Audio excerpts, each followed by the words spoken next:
আসসালামু আলাইকুম শিক্ষার্থীবৃন্দ। আশা করি সকলেই ভালো আছো।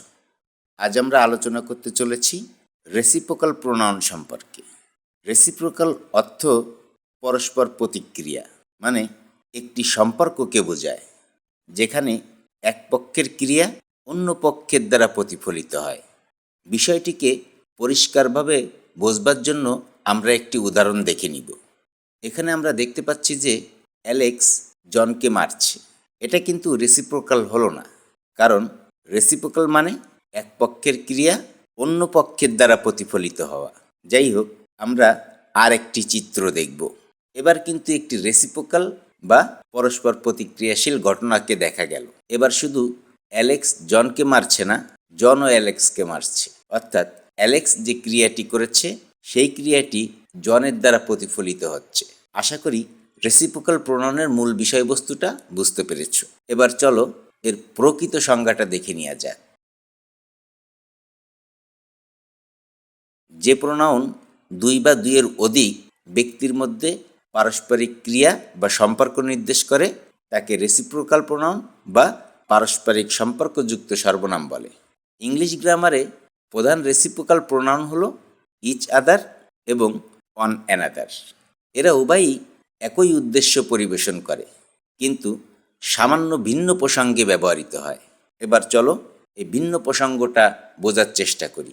প্রথমে ইচ আদারের প্রসঙ্গ নিয়ে আলোচনা শুরু করা যাক। ইচ আদার এই প্রোনাউনটি ব্যবহার হয় তখন যখন দুইজনের মধ্যে পারস্পরিক কার্য বোঝায়। যেমন the two brothers help each other, অর্থাৎ দুই ভাই একে অপরকে সাহায্য করে।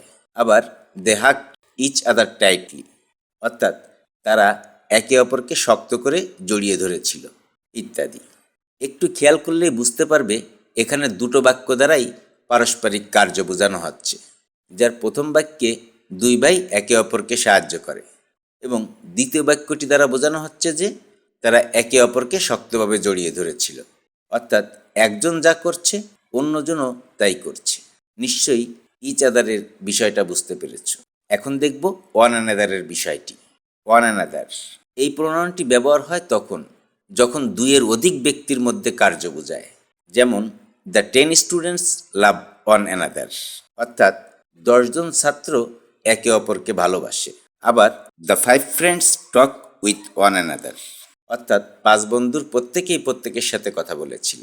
এখানেও কিন্তু পারস্পরিক কার্য বোঝানো হচ্ছে, কিন্তু এই কার্যগুলি সবই দুইয়ের অধিক ব্যক্তিদের মধ্যে। এক কথায় দুজনের মধ্যে পারস্পরিক কার্য বোঝালে ইচ আদার ব্যবহার করতে হবে এবং দুইয়ের বেশির মধ্যে পারস্পরিক কার্য বোঝালে ওয়ান অ্যানাদার ব্যবহার করতে হবে। শিক্ষার্থী বন্ধুরা, এই ছিল রেসিপ্রোকাল প্রোনাউন সম্পর্কিত আলোচনা।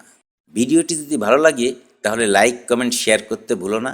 আর এই জাতীয় বিশ্লেষণধর্মী ভিডিও পেতে চ্যানেলটি সাবস্ক্রাইব করে বেল আইকনটি বাজিয়ে দিও। আর যে সমস্ত বন্ধুরা ইতিমধ্যে সাবস্ক্রাইব করেছো তাদেরকে অসংখ্য ধন্যবাদ। আমি অবশ্যই চেষ্টা করব তোমরা যে উদ্দেশ্যে চ্যানেলটি সাবস্ক্রাইব করেছো সেই উদ্দেশ্য স্মরণ রাখবার। যাই হোক, এই ক্লাসে আজ আর নয়, কথা হবে অন্য কোনো ক্লাসে। সে পর্যন্ত সবাই ভালো থাকবে, সুস্থ থাকবে, এই কামনায় শেষ করছি। আল্লাহ হাফেজ।